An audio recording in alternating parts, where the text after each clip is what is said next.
ഇന്ന് നമുക്ക് കല്യാണി പ്രിയദർശൻ സൂപ്പർ വുമണായിട്ട് എത്തുന്ന കള്ളിയങ്കാട്ട് നീലിയുടെ കഥ പറയുന്ന ലോക ചാപ്റ്റർ 1 ചന്ദ്ര എന്ന മലയാള സിനിമയുടെ കഥ നോക്കിയാലോ. സിനിമ തുടങ്ങുമ്പോൾ ഒരു കൂട്ടം ആളുകൾ റൗണ്ട് ചേർന്ന് ആക്രമിക്കുന്ന ചന്ദ്ര എന്ന പെൺകുട്ടിയാണ് കാണിക്കുന്നത്. ചന്ദ്രയാണ് കഥാനായിക. തന്നെ ആക്രമിക്കാൻ വന്നവരെ മുഴുവൻ നശിപ്പിച്ചതിനു ശേഷം ചന്ദ്ര അവിടെ നിന്നും ബാംഗ്ലൂരിലേക്കാണ് പോകുന്നതും. ബാംഗ്ലൂർ എയർപോർട്ടിൽ ചന്ദ്രയെ കാത്ത് പ്രകാശ് എന്നൊരാളുണ്ടായിരുന്നു. പ്രകാശ് ചന്ദ്രയെ അവിടെ നിന്നും സീക്രട്ടായ ഒരു സ്ഥലത്തേക്കാണ് കൂട്ടിക്കൊണ്ടു പോകുന്നതും. അവിടെ 2-3 പേരുണ്ടായിരുന്നു. അവരെന്തോ സീക്രട്ടായിട്ടുള്ള ജോലി ചെയ്യുകയാണ്. ഇവർക്കെല്ലാവർക്കും ഒരു തലവനുണ്ട്, മൂത്തോൻ. സിനിമയിലുടനീളം മൂത്തോനെ കാണിക്കുന്നതേയില്ല. ചന്ദ്ര അവിടെ എത്തിയതും ചന്ദ്രയ്ക്ക് വേണ്ടിയിട്ട് ഡ്യൂപ്ലിക്കേറ്റ് ആധാർ, പാസ്പോർട്ട് എല്ലാം എടുത്തു കൊടുത്ത് ചന്ദ്രയെ ഒരു അപ്പാർട്ട്മെന്റിൽ കൊണ്ടുവന്നാക്കും. മറ്റു പ്രശ്നങ്ങളിലൊന്നും ചെന്ന് ചാടരുതെന്ന് പ്രകാശ് പ്രത്യേകം ചന്ദ്രയോട് പറയുന്നുണ്ട്. തന്റെ അപ്പാർട്ട്മെന്റിലേക്ക് എത്തിയ ചന്ദ്രയാണെങ്കിലോ പ്രകാശം അകത്ത് കടക്കാതിരിക്കാൻ വിധം റൂമിലെ ജനലുകളെല്ലാം പേപ്പർ ഉപയോഗിച്ച് മറയ്ക്കും. ചന്ദ്ര താമസിക്കുന്നതിന് ഓപ്പോസിറ്റുള്ള അപ്പാർട്ട്മെന്റിലാണെങ്കിൽ 3 പയ്യന്മാർ താമസിക്കുന്നുണ്ട്. അവരുടെ പേരാണ് സണ്ണി, വേണു, നൈജിൽ. ഇവരാണെങ്കിലോ മെഡിസിന് പഠിക്കുകയാണ്. ചന്ദ്ര ജനൽ ക്ലോസ് ചെയ്യാനായി വന്നപ്പോഴാണ് സണ്ണി ആദ്യമായിട്ട് ചന്ദ്രയെ കാണുന്നതും. ആദ്യ കാഴ്ചയിൽ തന്നെ സണ്ണിക്ക് ചന്ദ്രയെ ഇഷ്ടമായി. ചന്ദ്രയ്ക്കും ചെറിയൊരു സ്പാർക്ക് ഫീൽ ചെയ്യുമെങ്കിലും അവൾ ഉടനെ തന്നെ ജനൽ ക്ലോസ് ചെയ്ത് കളയും. ചന്ദ്ര അടുത്തുള്ള ഒരു കോഫി ഷോപ്പിൽ നൈറ്റ് ഷിഫ്റ്റിന് ജോലിക്ക് കയറും. പകലെല്ലാം അവൾ റൂമിൽ അടച്ചിരിക്കുകയാണ് പതിവ്. എല്ലാ ദിവസവും ഒരു പയ്യൻ ചന്ദ്രയ്ക്ക് ഒരു ബോക്സ് കൊണ്ടുവന്ന് ഏൽപ്പിക്കാറുണ്ട്. അത് സണ്ണി കാണും. പക്ഷെ എന്താണ് അവൻ കൊണ്ടുവന്ന് കൊടുക്കുന്നതെന്ന് അവൻ അറിയത്തേയില്ല. ബാംഗ്ലൂരിൽ സ്ഥിരമായിട്ട് ഓർഗൻ ട്രാഫിക്കിംഗ് നടക്കുന്നുണ്ട്. രാത്രികാലങ്ങളിൽ ഒറ്റയ്ക്ക് പുറത്തിറങ്ങുന്നവരെ മാത്രം മയക്കി കടത്തിക്കൊണ്ടു പോകുന്ന ഒരു ടീമുണ്ട്. അതിലെ മെയിൻ നേതാവാണ് മുരുകൻ. ഏരിയ ഇൻസ്പെക്ടറായിട്ടുള്ള നാച്ചിയപ്പൻ ഓർഗൻ ട്രാഫിക്കിങ്ങിലെ മറ്റൊരു കണ്ണിയാണ്. CCTV ഒക്കെ ചെക്ക് ചെയ്ത് ഏരിയയൊക്കെ തീരുമാനിക്കുന്നത് ഈ നാച്ചിയപ്പയാണ്. ഈ നാച്ചിയപ്പയാണ് കഥയിലെ വില്ലനും. നാച്ചിയപ്പ ഒരു സൈക്കോയാണ്. മേലധികാരി വരെ നാച്ചിയപ്പയോട് സല്യൂട്ട് ചോദിച്ചു വാങ്ങുകയാണ് ചെയ്യുന്നതും. ഓർഗൻ ട്രാഫിക്കിങ്ങിലെ കണ്ണിയായിട്ടുള്ള മുരുകന് ചന്ദ്രയ്ക്കൊപ്പം ജോലി ചെയ്യുന്ന ഒരു പെൺകുട്ടിയെ ഇഷ്ടമാണ്. പക്ഷെ അവൾക്കാണെങ്കിലോ മുരുകനെ കാണുന്നതേ ഇഷ്ടമല്ല. മുരുകനാണെങ്കിൽ പ്രണയം പറഞ്ഞ് എപ്പോഴും ആ പെൺകുട്ടിയെ ടോർച്ചർ ചെയ്യുമായിരുന്നു. ഒരു ദിവസം കോഫി ഷോപ്പിലെ പാർക്കിങ്ങിൽ വെച്ച് പെൺകുട്ടിയെ മുരുകനാണെങ്കിൽ വല്ലാതെ ടോർച്ചർ ചെയ്യുന്നത് വേസ്റ്റ് കളയുവാനായി വന്ന ചന്ദ്ര കാണും. ആദ്യം കണ്ടില്ല എന്ന് നടിച്ച് പോകുമെങ്കിലും മുരുകൻ ആ പെൺകുട്ടിയെ ആസിഡ് കാണിച്ച് വിരട്ടുന്നത് ചന്ദ്ര കാണുന്നു. അത് കണ്ടില്ല എന്ന് നടിക്കാൻ അവൾക്ക് കഴിഞ്ഞില്ല. ചന്ദ്ര ഉടനെ തന്നെ വന്ന് മുരുകന്റെ ആസിഡുള്ള കൈ ഭിത്തിയിലടിക്കുന്നു. അതോടെ മുരുകന്റെ കൈയും ചന്ദ്രയുടെ കൈയും പൊള്ളുകയാണ്. മുരുകനെ അവൾ പഞ്ഞിക്കിടും. ഓരോ ഇടിയും പവർഫുൾ ആയിരുന്നു. അടുത്ത ദിവസം ഈ ഒരു കാര്യം നാച്ചിയപ്പ അറിയുകയാണ്. നാണമില്ലേടാ ഒരു പെണ്ണിന്റെ കയ്യിൽ നിന്നും അടി വാങ്ങാനെന്ന് നാച്ചിയപ്പ ചോദിക്കും. അത് കേട്ട് മുരുകൻ പറയുന്നത്, അവളുടെ കയ്യിൽ നിന്നും ഒരടി വാങ്ങിയാലുണ്ടല്ലോ നിങ്ങളുടെ മുഖം വരെ തിരിഞ്ഞു പോകുമെന്ന് പറയുന്നു. പക്ഷെ അത് നാച്ചിയപ്പയ്ക്ക് അത്ര ഇഷ്ടമായില്ല.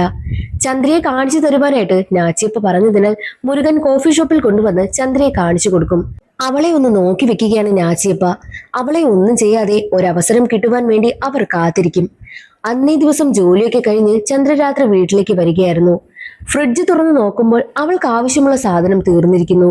അതോടെ ചന്ദ്ര അവശനിലയിലേക്ക് പോവുകയാണ്. പെട്ടെന്ന് തന്നെ എവിടേക്കോ പോകുവാനായിട്ട് ഓട്ടോയിലും വന്ന് കയറും. ഓട്ടോയിൽ സണ്ണി ഉണ്ടായിരുന്നു. സണ്ണി ചന്ദ്രയെ പരിചയപ്പെടുവാനായി ശ്രമിക്കും. പക്ഷേ അവൾക്ക് വലിയ താല്പര്യമൊന്നുമില്ലായിരുന്നു. ചന്ദ്രയ്ക്കാണെങ്കിലോ ഷേക്ക് ഹാൻഡ് കൊടുക്കുമ്പോൾ അവളുടെ കയ്യിൽ ഒരു മുറിവുള്ളതും കൂടാതെ നന്നായി കൈ തണുത്തിരിക്കുന്നതും സണ്ണി ശ്രദ്ധിക്കുന്നു. അടുത്ത ദിവസം ഫ്ളാറ്റിൽ വെച്ച് തന്റെ ഫ്രണ്ടിന്റെ ബർത്ത്ഡേ പാർട്ടിയാണെന്നും വരണമെന്നും സണ്ണി പറയുമ്പോൾ ചന്ദ്ര അതിനെ സമ്മതിക്കും. അങ്ങനെ അടുത്ത ദിവസം അതീവ സുന്ദരിയായി ഒരുങ്ങി ചന്ദ്ര പാർട്ടിയിലേക്കും പങ്കെടുക്കുവാനായി എത്തും. എല്ലാവരും അവളെ കണ്ട് ഞെട്ടുകയാണ്. കൂടാതെ സണ്ണിയുടെ പൂച്ചയാണെങ്കിലോ ചന്ദ്രയെ കണ്ടതും വല്ലാതെ ബഹളം വെക്കുമ്പോൾ പൂച്ചയെ അവർ പൂട്ടിയിടും. മാത്രവുമല്ല തലേ ദിവസം ചന്ദ്രയുടെ കയ്യിൽ കണ്ട ആ ഒരു മുറിവില്ലേ, അതിപ്പോൾ കാണുന്നുണ്ടായിരുന്നില്ല. അത് സണ്ണി ശ്രദ്ധിക്കും. അതേസമയം ഫ്ളാറ്റിൽ ഡ്രഗ് പാർട്ടി നടക്കുന്നെന്ന വിവരം കിട്ടി നാച്ചിയപ്പയും ടീമും ഫ്ളാറ്റിലേക്കും എത്തുകയായിരുന്നു. അവിടെ വെച്ച് ചന്ദ്രയെ കാണുന്ന നാച്ചിയപ്പയാണെങ്കിലും പ്രതികരിക്കില്ല. അവർക്കൊരു വാണിംഗ് കൊടുത്താണ് അവിടെ നിന്ന് പോകുന്നത്. പാർട്ടി കഴിഞ്ഞ് ചന്ദ്ര തിരികെ പോകുവാനായി ഒരുങ്ങുമ്പോൾ നൈജിൽ അവൾക്ക് കൂട്ടുപോകും. നൈജിൽ ചന്ദ്രയെ വളയ്ക്കുവാനായി നോക്കുന്നുണ്ട്. അക്കാര്യം സണ്ണിക്ക് മനസ്സിലാകും. അവന് വല്ലാത്ത ദേഷ്യമൊക്കെ വരുന്നു. എന്നാൽ ചന്ദ്രയുടെ ഫ്ളാറ്റിലേക്ക് പോയ നൈജിൽ അടുത്ത ദിവസമായിട്ടും തിരികെ വന്നില്ല. എടാ, ഇവൾ നമ്മൾ ഉദ്ദേശിച്ച പോലെയല്ല എന്നുള്ളൊരു മെസ്സേജ് മാത്രമായിരുന്നു വന്നതും. അതേസമയം ചന്ദ്രയുടെ ഫ്ളാറ്റിലേക്ക് പ്രകാശ് വരുന്നതും ഡോറ് ലോക്ക് ചെയ്യുന്നതും പിന്നെ ഒരു ബോക്സുമായിട്ട് ഒരു പയ്യൻ വരുന്നതും ബോക്സ് കൊടുത്തിട്ട് പോകുന്നതുമെല്ലാം സണ്ണി കാണുന്നുണ്ട്. അതോടെ ചന്ദ്രയ്ക്ക് ഓർഗൻ മാഫിയുമായിട്ട് ബന്ധമുണ്ടോ എന്ന സംശയം സണ്ണിക്കുണ്ടാകും. അക്കാര്യം അവൻ വേണുവിനോട് പറയുന്നു. നൈജിലിനെ അന്വേഷിച്ച് ഫ്ളാറ്റിൽ ചെന്നപ്പോഴോ ചന്ദ്ര അവരെ വഴക്ക് പറഞ്ഞ് ഓടിക്കുകയാണ് ചെയ്തത്. അതിന് ക്ഷമ ചോദിക്കുവാനായിട്ട് കുറച്ചു കഴിഞ്ഞതും ചന്ദ്ര സണ്ണിയെ കാണുവാനായും എത്തും. നൈജിലിനെ അന്വേഷിച്ച് വന്നതായിരുന്നുവെന്ന് സണ്ണി പറയുമ്പോൾ അവൻ അപ്പോഴേ പോയല്ലോ എന്നായിരുന്നു ചന്ദ്രയുടെ മറുപടി. അതേസമയം തന്നെ ചന്ദ്രയുടെ ഷൂവിൽ രക്തം സണ്ണി കാണുന്നു. അതോടെ ചന്ദ്രയ്ക്ക് മേലുള്ള സണ്ണിയുടെ സംശയം കൂടുന്നു. ഇതും കൂടി വേണുവിനോട് പറഞ്ഞപ്പോൾ വേണുവിനും സംശയമുണ്ടാകും. ഞാൻ ചന്ദ്രയെ ഫോളോ ചെയ്യാം, നീ അവളുടെ ഫ്ളാറ്റിൽ പോയി നൈജിലിനെ നോക്കുവാനായിട്ടും സണ്ണിയാണെങ്കിൽ വേണുവിനോട് പറഞ്ഞിട്ട് ചന്ദ്രയെ ഫോളോ ചെയ്തു പോകുന്നു. വേണു ഫ്ളാറ്റിലേക്ക് എത്തും മുൻപ് തന്നെ നൈജിലിനെ പോലീസ് കൊണ്ടുവന്നാക്കും. എവിടെയായിരുന്നു എന്ന് വേണു തിരക്കുമ്പോൾ ചന്ദ്ര തന്നെ ഫ്ളാറ്റിലേക്ക് കൊണ്ടുപോയില്ല, വഴിയിൽ നിൽക്കവേ പോലീസ് തന്നെ പിടിച്ചുകൊണ്ട് പോയതാണെന്നും നൈജിൽ പറയുന്നു. അതേസമയം ചന്ദ്രയെ ഫോളോ ചെയ്യുകയായിരുന്നു സണ്ണി. എന്നാൽ ചന്ദ്ര വരുന്ന വഴിയിൽ അവളെ കാത്ത് മുരുകനും കൂട്ടരുമുണ്ടായിരുന്നു. അവർ ചന്ദ്രയെ ഇഞ്ചക്ഷൻ വെച്ച് മയക്കി ഓട്ടോയിലിട്ട് കൊണ്ടുപോകും.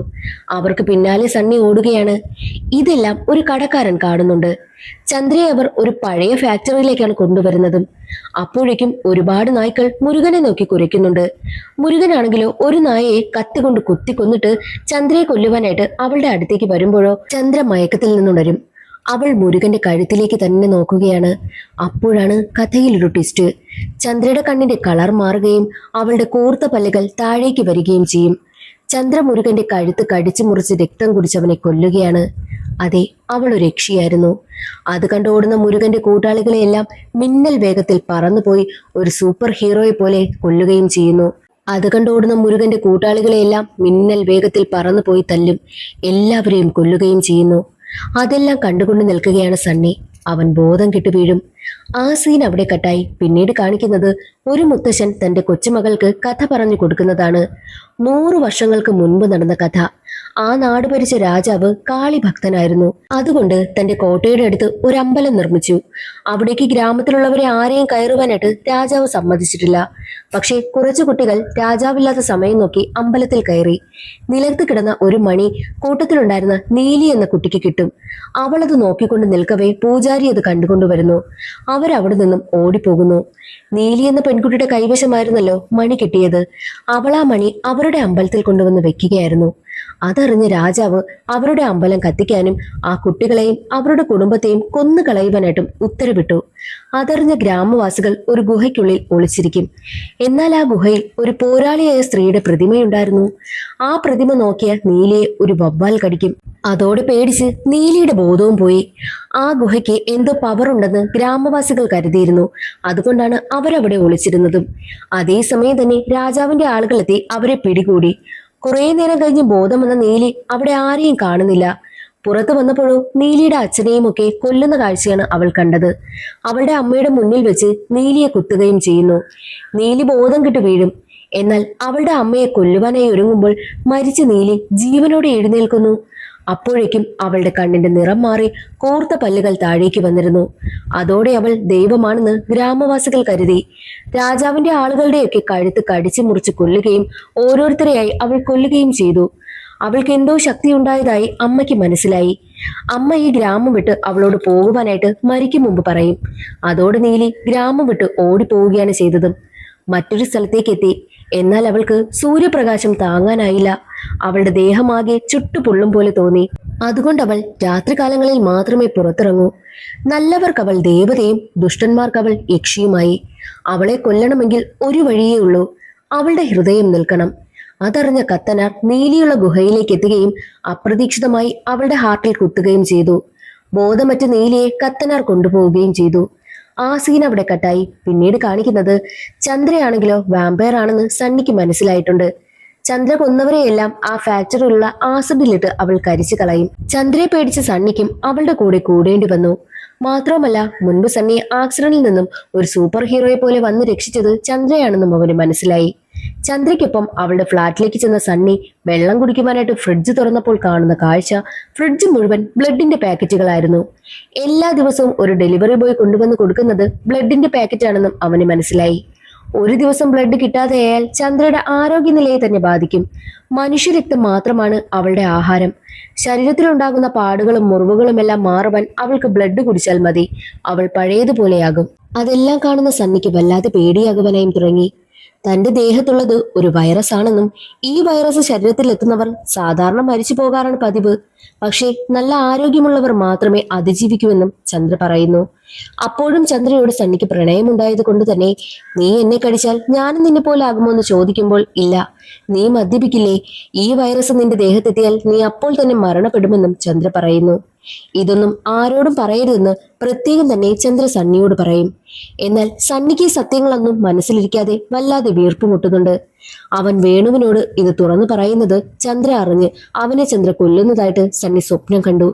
സണ്ണിക്ക് പിന്നീട് ചന്ദ്രയെ വല്ലാതെ പേടിയാകുവാനായും തുടങ്ങി.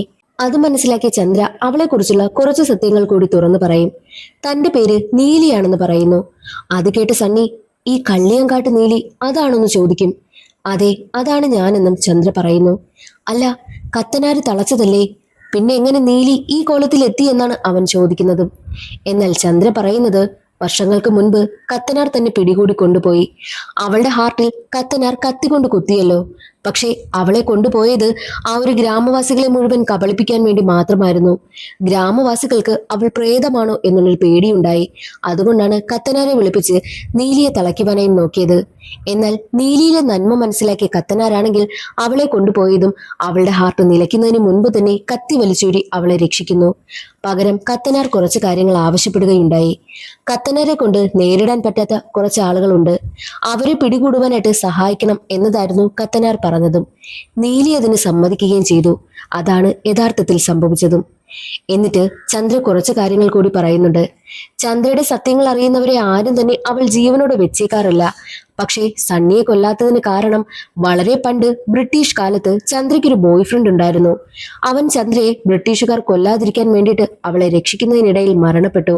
അവൻ കാണാൻ സണ്ണിയെ പോലെ തന്നെയാണെന്നും അതുകൊണ്ട് തന്നെ ഒരിക്കലും സണ്ണിയെ കൊല്ലില്ല എന്നും അവനോട് പറയുന്നു. അവനെ സമാധാനിപ്പിക്കുകയും ചെയ്യും. അതോടുകൂടി സണ്ണിക്കും സമാധാനമാകുന്നു. പക്ഷേ സണ്ണിക്ക് അപ്പോഴും ചന്ദ്രയോടുള്ള പ്രണയം കൂടിക്കൊണ്ടേയിരുന്നു. മുരുകനൊക്കെ മരണപ്പെട്ടതുകൊണ്ട് തന്നെ ക്രൈം സീനിലേക്ക് നാച്ചിയപ്പ എത്തുകയാണ്. അവിടെ നിന്നും നാച്ചിയപ്പയ്ക്ക് ഒരു ലെൻസ് കിട്ടും.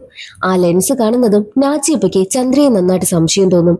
ഉടനെ തന്നെ നാച്ചിയപ്പ ചന്ദ്രയില്ലാത്ത തക്കം നോക്കി അവളുടെ ഫ്ളാറ്റിലേക്ക് വരികയായിരുന്നു.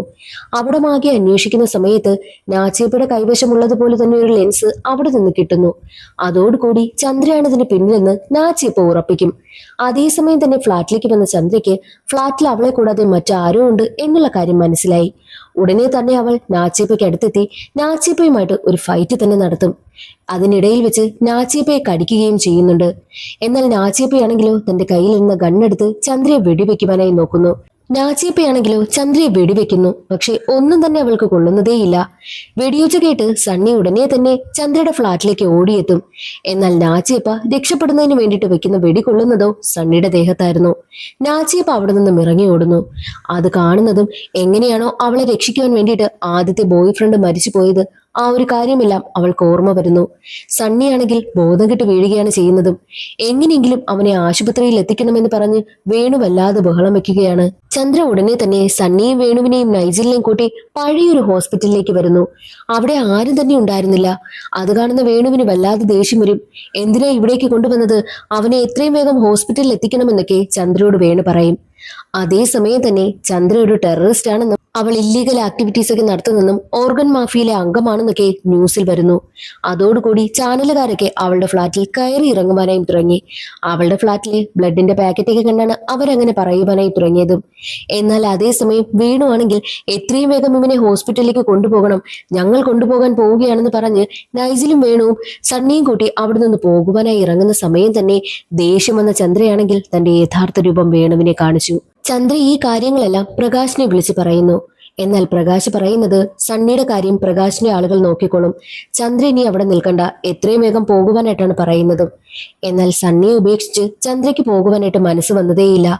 അതേസമയം തന്നെ ചന്ദ്രയ്ക്കൊപ്പം സണ്ണിയുടെ ഫോട്ടോയും ന്യൂസിൽ വ്യാപിക്കുന്നു. അവനും ടെററിസ്റ്റ് ആണെന്നൊക്കെ ന്യൂസ് വരുന്നു. ഇതെല്ലാം ചന്ദ്രയെ പോലെ തന്നെയുള്ള സൂപ്പർ ഹീറോസ് ഒക്കെ കാണുകയാണ്. ചന്ദ്രയെ പോലെ തന്നെ അവരും മനുഷ്യർക്കിടയിലാണ് ജീവിക്കുന്നത്. എന്നാൽ മറ്റൊരു വശത്ത് ചന്ദ്ര നാച്ചിയപ്പയെ കടിച്ചതുകൊണ്ട് തന്നെ നാച്ചിയപ്പയുടെ ശരീരത്തിലും വൈറസ് വ്യാപിച്ചിരുന്നു. പക്ഷേ നാച്ചിയപ്പയാണെങ്കിൽ മദ്യപിക്കുകയോ സിഗരറ്റ് വലിക്കുകയോ അങ്ങനെയൊന്നും ചെയ്യില്ല. പൂർണ്ണ ആരോഗ്യമുള്ള ശരീരമായതുകൊണ്ട് തന്നെ നാച്ചിയപ്പയും പതിയെ പതിയെ ചന്ദ്രയെ പോലെ ആയി മാറി. എന്നാൽ നാച്ചിയപ്പയ്ക്കാണെങ്കിലോ രക്തം കുടിക്കുവാനായിട്ടുള്ള മോഹം കൂടിക്കൂടി വന്നുകൊണ്ടേയിരുന്നു. നാച്ചിയപ്പയ്ക്ക് ഒരു കാര്യം മനസ്സിലായി. ചന്ദ്ര ഒരു വാമ്പയർ ആണെന്നും ചന്ദ്ര തന്നെ കടിച്ചതുകൊണ്ടാണ് താൻ ഇങ്ങനായി മാറിയതെന്നും നാച്ചിയപ്പയ്ക്ക് മനസ്സിലായി. അതേസമയമായിരുന്നു അയാളുടെ അമ്മ അയാൾക്ക് അടുത്തേക്ക് വന്നതും. ഉടനെ തന്നെ നാച്ചിയപ്പ അമ്മയെ കടിച്ച് അമ്മയുടെ രക്തം കുടിക്കുകയാണ്. അതോടുകൂടി നാച്ചിയപ്പയുടെ അമ്മയും മരണപ്പെട്ടു. അതേസമയം ചന്ദ്രയും കൂട്ടരുമുള്ള സ്ഥലം മനസ്സിലാക്കി പോലീസ് ഉദ്യോഗസ്ഥർ ആ ഒരു പഴയ ബിൽഡിങ്ങിലേക്ക് എത്തുകയാണ്. എന്നാൽ അവിടെ വെച്ച് ഒരു പോലീസ് ഉദ്യോഗസ്ഥനാണെങ്കിൽ ചന്ദ്രയുടെ തലയ്ക്ക് വെടിവെക്കും. വെടിയേറ്റ് അവൾ ബോധം കെട്ട് വീഴുകയാണ് ചെയ്തതും. അതേസമയം തന്നെ അദൃശ്യനായിട്ടുള്ള ഒരു മനുഷ്യൻ അവിടേക്ക് വന്ന് ചന്ദ്രയുടെ തലയിൽ നിന്നും ബുള്ളറ്റ് ഊരിയെടുക്കുന്നു. അതോടുകൂടി ചന്ദ്രയ്ക്ക് ബോധം വീഴുകയാണ്. ആ അദൃശ്യനായിട്ടുള്ള മനുഷ്യൻ മറ്റാരുമല്ല, ചാത്തനായ മൈക്കിളായിരുന്നു. മൈക്കിൾ പോലീസുകാരെ എല്ലാവരെയും കബളിപ്പിക്കും. നിങ്ങൾ ആരാണെന്ന് സണ്ണിയും കൂട്ടനും ചോദിക്കുമ്പോൾ ഞാനൊരു ദൈവമാണെന്നായിരുന്നു മൈക്കിളിന്റെ മറുപടി. എന്നിട്ട് മൈക്കിൾ ആണെങ്കിൽ ചന്ദ്രയും കൂട്ടനെയും കൊണ്ട് അവിടെ നിന്നും രഹസ്യമായിട്ടുള്ള സ്ഥലത്തേക്ക് കൊണ്ടുപോവുകയാണ് ചെയ്തതും. ഇവർ പോയി കഴിഞ്ഞ ഉടനെ തന്നെ ഇൻഫെക്റ്റഡ് ആയിട്ടുള്ള നാച്ചിയപ്പ അവിടേക്ക് എത്തുകയാണ്. നാച്ചിയപ്പയ്ക്കാണെങ്കിലോ മനുഷ്യരുടെ അടുത്തേക്ക് വരുന്ന സമയത്ത് വല്ലാതെ രക്തം കുടിക്കുവാനായും തോന്നുന്നു. എന്നാൽ നാച്ചിയപ്പയ്ക്ക് സൂര്യപ്രകാശം പ്രശ്നമേ അല്ല. കാര്യം നാച്ചിയപ്പ ഫ്രഷ് ആയിട്ടുള്ള വാമ്പയർ ആയതുകൊണ്ടാണ് സൂര്യപ്രകാശം പ്രശ്നമല്ലാത്തത്. വർഷങ്ങൾ പഴകുന്നവരും മാത്രമേ സൂര്യപ്രകാശം പ്രശ്നമായി വരത്തുള്ളൂ. മൈക്കിൾ അവരെയും കൂട്ടി രഹസ്യമായിട്ടുള്ള ഒരു സ്ഥലത്തേക്ക് വരും. അതൊരു ചർച്ച് പോലുള്ള സ്ഥലമായിരുന്നു. അവിടെ എത്തുന്ന സമയത്ത് നീലിക്ക് ഒരു റൂമിന്റെ ചാവി കൊടുക്കുന്നു. ആ ഒരു ചർച്ചിന്റെ ബേസ്മെന്റില് ഇതുപോലെ ഒരുപാട് സൂപ്പർ പവർ ഉള്ളവർക്ക് ഓരോ റൂമുണ്ട്. നീലിയുടെ റൂമിന്റെ ചാവിയാണ് കൊടുത്തതും. അത് നോക്കി നടത്തുന്നതോ കത്തനാറിന്റെ തലമുറയിൽപ്പെട്ട ഒരാളായിരുന്നു. അങ്ങനെ നീലി തന്റെ ചാവിയും വാങ്ങിയിട്ട് തന്റെ റൂമിലേക്ക് പോകുന്ന വഴിയില് പല പല റൂമുകളിലായിട്ട് പല സൂപ്പർ പവർ ഉള്ളവരെയും കാണുന്നുണ്ട്. അങ്ങനെ നീലി തന്റെ റൂമിൽ അവരെ കൊണ്ടുവന്ന് നിർത്തിക്കുകയാണ് ചെയ്തതും. എന്നിട്ട് സണ്ണിക്ക് തന്റെ ബോയ് ഫ്രണ്ടിന്റെ ഫോട്ടോയും കാണിച്ചു കൊടുക്കുന്നു. സണ്ണിയെ പോലെ തന്നെയായിരുന്നു കാണാൻ. അവളെ രക്ഷിക്കുന്നതിന് വേണ്ടിയിട്ടാണ് തന്റെ ബോയ് ഫ്രണ്ട് മരണപ്പെട്ടതും. അവനെയോ രക്ഷിക്കാൻ പറ്റിയില്ല. പക്ഷേ സണ്ണിയെങ്കിലും രക്ഷിക്കണമെന്നാണ് ചന്ദ്രയുടെ ആഗ്രഹം. അപ്പോഴേക്കും മുരുകന്റെയൊക്കെ ആ ഒരു ഗ്യാങ്സ്റ്ററിലെ അയാളാണെങ്കിൽ ചന്ദ്രയെ പിടികൂടുവാനായിട്ട് ഒരു കൂട്ടം ആളുകളെ പറഞ്ഞു വിട്ടിരുന്നു.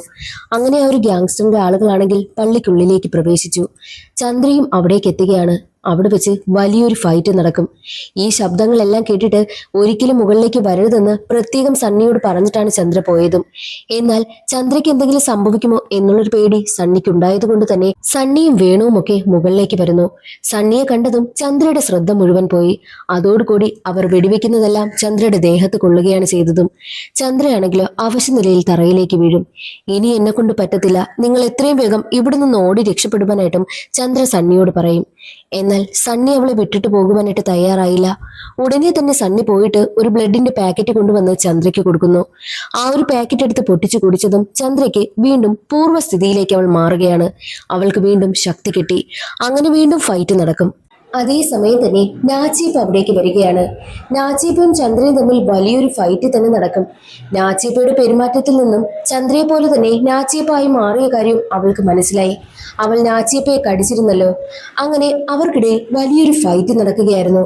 അവസാനം നാച്ചിയപ്പ ചന്ദ്രയെ കീഴ്പ്പെടുത്തുമെന്നായി. സൂര്യപ്രകാശത്തിൽ ചന്ദ്രയെ കൊണ്ടുവന്ന് കാണിക്കുമ്പോൾ അവളുടെ ദേഹം ആസകലം പൊള്ളുന്നു. എന്നിട്ട് അവളോട് ചോദിക്കും, നിങ്ങൾക്ക് മേൽ ഒരു തലവനുണ്ടല്ലോ, അവനാരെന്ന് എനിക്ക് കാണിച്ചതാ, എനിക്കവനെ കാണണമെന്നും നാച്ചിയപ്പ പറയുന്നു. എന്നാൽ ചന്ദ്രയാണെങ്കിലോ അതൊന്നും പറയുവാനായിട്ട് പോലും തയ്യാറായതേയില്ല. ഒടുവിൽ നാച്ചിയപ്പ ചന്ദ്രയെ കുത്തുവാനായിട്ട് ഒരു കത്തി എടുത്തുകൊണ്ട് വരുന്നതും അത് കാണുന്ന സണ്ണി അവളെ രക്ഷിക്കുവാനായിട്ട് മുന്നോട്ട് ചെല്ലും. എന്നാൽ സണ്ണിയെ രക്ഷിക്കുന്നതിന് വേണ്ടിയിട്ട് വേണുവെന്ന് ഇടയ്ക്ക് കയറും. നാച്ചിയപ്പയുടെ കുത്തുകൊണ്ടത് വേണുവിനായിരുന്നു. അതേസമയം തന്നെ ചന്ദ്രയാണെങ്കിലും വേണുവിന്റെ വയറ്റിൽ നിന്നും ആ ഒരു കത്തി വലിച്ചൂരിയിട്ട് നാച്ചിയപ്പയുടെ ഹാർട്ടിൽ കുത്തിയിറക്കുകയാണ്. അതോടുകൂടി നാച്ചിയപ്പ മരണപ്പെട്ടു. അങ്ങനെ നാച്ചിയപ്പയുടെ ഡെഡ് ബോഡി ആ ഒരു ബേസ്മെന്റിൽ തന്നെയുള്ള ഒരു ഫ്രീസറിലേക്ക് മാറ്റുകയാണ്. അവിടെ ഒരുപാട് ഫ്രീസറുകൾ ഉണ്ടായിരുന്നു. ഇതുപോലെ തന്നെ മരണപ്പെടുന്ന എല്ലാവരെയും അവിടെ തന്നെയാണ് സൂക്ഷിക്കുന്നതെന്നും ഇതിൽ നിന്നും മനസ്സിലാക്കാം. അങ്ങനെ വേണുവിനെ എത്രയും വേഗം ഹോസ്പിറ്റലിൽ എത്തിക്കുന്നതിന് വേണ്ടിയിട്ട് കാറിലേക്ക് കയറ്റുകയായിരുന്നു. സണ്ണിക്കാണെങ്കിലോ ചന്ദ്രയെ പിരിയുന്ന വിഷമവും. ചന്ദ്രയും സണ്ണിയും പരസ്പരം കെട്ടിപ്പിടിച്ച് യാത്ര പറയുകയാണ്. കാര്യം ഇനി അവർ കാണാനേ പോകുന്നില്ല. ചന്ദ്രയാണെങ്കിലോ അവിടെ നിന്നും തിരികെ പോവുകയാണ്. സണ്ണിക്കാണെങ്കിൽ ചന്ദ്രയെ പിരിയാൻ കഴിയാത്ത വിഷമവും. നിറ കണ്ണുകളോടെ ചന്ദ്രയും സണ്ണിയും യാത്ര പറയുകയാണ്. അതോടുകൂടി ലോക ചാപ്റ്റർ 1 ചന്ദ്ര എന്ന ഈ ഒരു മൂവിയുടെ കഥ അവിടെ അവസാനിക്കുകയാണ്. ഇന്നത്തെ ഈ ഒരു വീഡിയോ എല്ലാവർക്കും ഇഷ്ടമായെന്ന് കരുതുന്നു. ഇഷ്ടമായാൽ ഒന്ന് ലൈക്ക് ചെയ്ത് സപ്പോർട്ട് ചെയ്യാനും ചാനൽ ഇഷ്ടമായാൽ സബ്സ്ക്രൈബ് ചെയ്യാനും മറക്കരുതേ. അടുത്തൊരു സിനിമയുടെ കഥയിൽ കാണാം. അതുവരെ എല്ലാവർക്കും ബൈ.